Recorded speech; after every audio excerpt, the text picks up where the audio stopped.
Well, I'm joined in the studio by a former senior British military intelligence officer, Philip Ingram. OK, let's talk our viewers through all of this then.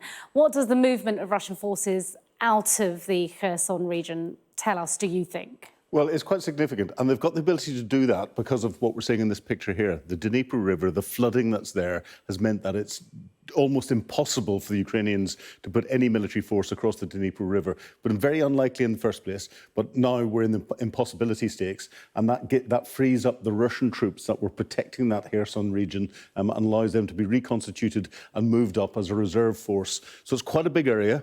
They've had some of their best combat troops in there. They're taking them and they're putting them up as reserves into where the Ukrainians are attacking in through Zaporizhia and up towards Donetsk and elsewhere. So it's that reserve that's giving the Russians additional military capability.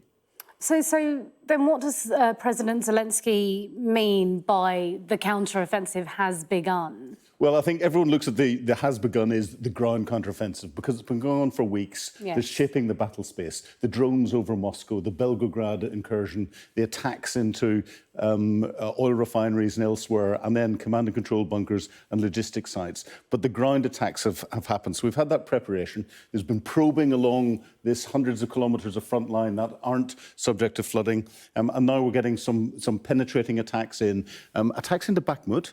There's unconfirmed reports that they've taken over a kilometre of territory back to the north of Bakhmut, attacks down southeast of Donetsk, and there's again unconfirmed reports of some successes there.